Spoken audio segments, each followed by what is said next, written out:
The Valentine's Day 2026 event is around the corner in Pokemon Go. We have a brand new Pokemon Go debut happening in the middle of this event. We've got 3 shiny boosts to certain Pokemon. We've got a little interesting twist on the bonuses that we're going to help you guys maximize. And right at the end, we are going to look at our top targets. Love is certainly in the air.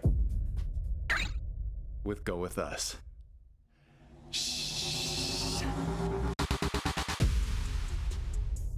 Let's get times and days out of the way. Guys, Valentine's Day will be taking place this Tuesday, the 10th of February at 10 a.m., running all the way until February the 15th at 8 p.m. local time. First and foremost, let's talk about our new Pokemon Go debut, which is actually having its own raid day on the 14th on Valentine's Day.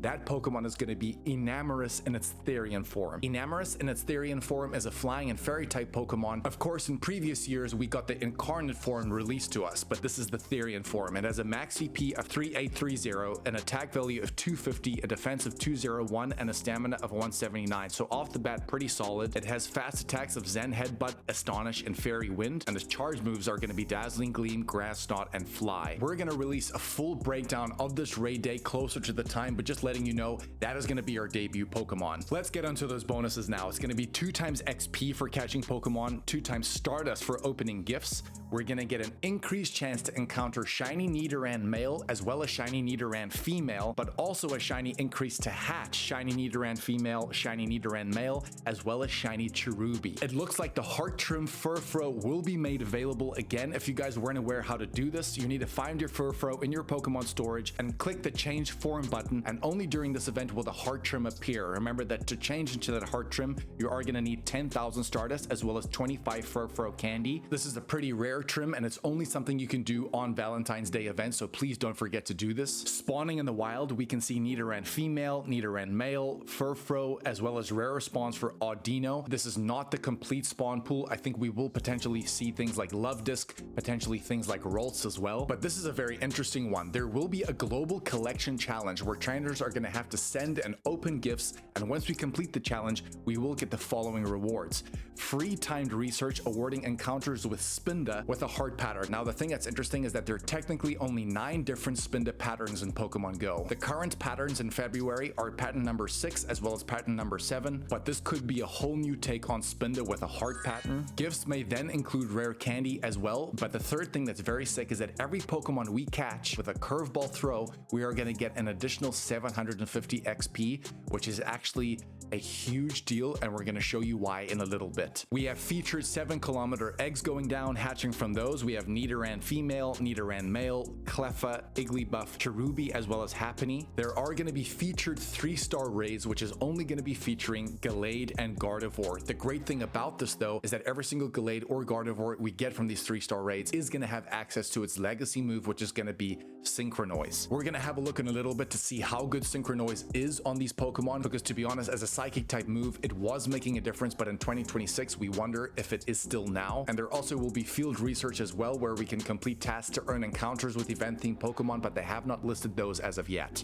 Those are some of the main details out of the way, but here are some things you need to remember. Number 1 is going to be those Furfrou trims. Remember that there are a total of 10 in Pokemon Go, but only the heart trim will be available during this event. The second thing we need to remember is that with a lot of events going down, with a lot of tickets, especially certain events that are coming up that require Pokecoins as well as raid passes, we would strongly suggest you look at today's sponsor, Eldorado.gg. Eldorado is a global gaming marketplace where players can buy in-game currency as well as services for their favorite games, i.e. FIFA, Fortnite, and of course Pokemon Go. Every single seller is verified and every single order is also protected by Eldorado's Trade Shield. I've just had a look at their website right now, and guys, for example, you can see that for 2,500 Pokecoins we only have to pay $6. That is absolutely insane. Please check them out using our personal link. We're going to leave it on screen right now. That is going to be go.eldorado.gg/go-with-us, and remember to use our discount code as well, which is going to be Go With Us, all in capitals, for an exclusive discount, I believe, of about 5%. Big thanks to Eldorado for supporting this channel. Let's get straight back to the video now. Just to continue on here, I'm going to be talking about XP gains, and there is a little bit of a twist because of that collection challenge awarding 750 XP every single curveball throw that we catch a Pokemon with. Guys, because of the 2 times XP bonus, every single excellent throw you throw during this event is going to grant you 2,000 XP. But let's say you hit it with a curveball throw, that's going to be 2,000 750 XP. If you pop a lucky egg, I'm not sure if this extended bonus is going to stack with a lucky egg, but if it does, we're talking 5,500 XP per excellent throw during this event, which lasts for 5 days. Guys, do not overlook that. That is absolutely incredible, especially if you play in a downtown area, you pop your incense, you're going to be surrounded with a lot of spawns and mastering those excellent throws. And to be honest, a lot of the Pokemon that we've listed in the wild, such as Nidoran Female, for example, they have very easy excellent throws. So it's a great opportunity to grind XP to get towards that level 80 mark. The third thing we want to talk about here is going to be opening gifts. If you guys weren't aware, every single time you open a gift, it is actually randomized about how much Stardust you get. The max you can get is 300, and I believe the minimum is actually 0, but it normally ranges between 50 to 300 per gift opening. So because during this event it's going to be 2 times Stardust for opening gifts, it means every single gift at the max could then get you 600 Stardust per gift. If you're going through like 30-40 gifts per day with that bonus running, guys, we're talking about between 15 and 20,000 Stardust per day. That is actually really powerful, and that's without a star piece. I'm not sure I would recommend putting on a star piece here, but if you really want to maximize that, throw in a star piece as well. It's going to multiply even more. The next tip we're going to mention here is going to be candy gains. How do I really maximize the candy coming from this event? And we're going to say it again. Please remember to Mega Evolve your Mega Level 3 Pokemon that's correlating with the same type of Pokemon you want candy, but more specifically XL Candy for. When we get to our targets in a little bit, there is one specific Pokemon that you are going to want XL Candy for, especially if you are into PvP, and that is going to be Nidoqueen in the Ultra League. You will need XL Candy for that. So you would have a Mega Level 3 Poison type out for the duration of this event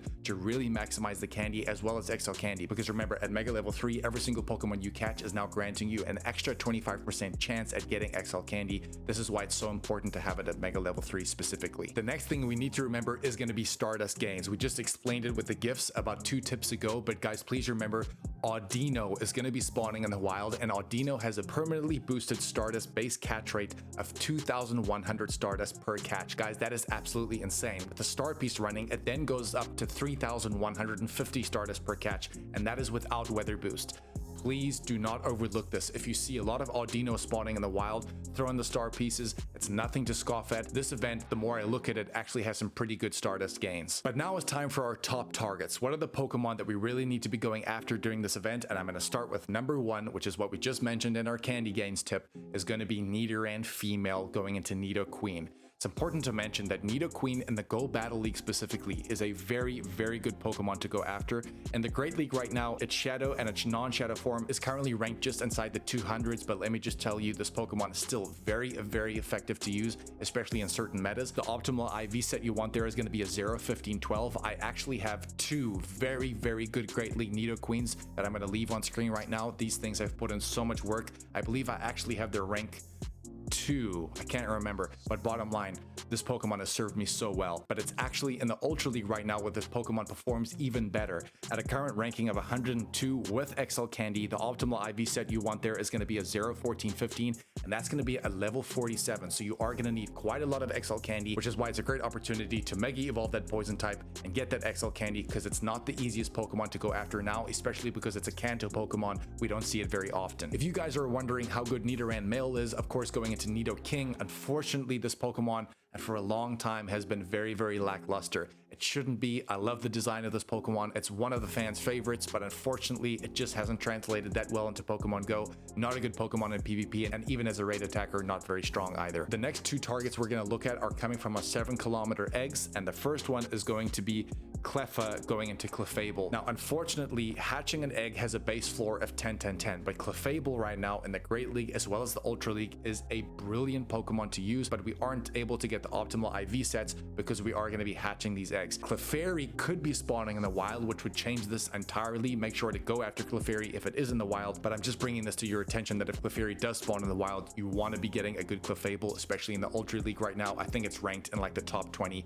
brilliant Pokemon. The next target we're going to look at at here is going to be Happiny. It actually comes with a really nice shiny, but of course Happiny can go into Chansey, and if you guys weren't aware, Chansey is arguably the best gym defender in the game right now. It really loses health very slowly over time, and it's a great Pokemon to stick in there because it's quite a task taking out Chansey after Chansey when you're trying to get gyms in order to get the 50 coins per day. A great gym defending Pokemon. Now our last two targets are going to be coming from those 3-star raids, which is going to be Gallade as well as Gardevior. Gallade, as we all know, can go into Mega Gallade, which has incredible stats. A max CP of 5112, an attack of 326, which is astronomically high, a defense of 230, and a stamina of 169. How this translates is that because this Pokemon is a Psychic and Fighting type Pokemon, as a Psychic type attacker with Confusion and Psychic, it's currently the 4th best Psychic type attacker, and as a Fighting type attacker, it's currently the 17th best with Low Kick and Close Combat. Next up, we have Gardevoir, which of course can go into Mega Gardevoir. Again, its base stats are so good: 5101 on the max CP, an attack of 326, defense of 229, which is very good, a stamina of 169, which pretty much translates this Pokemon to be the 5th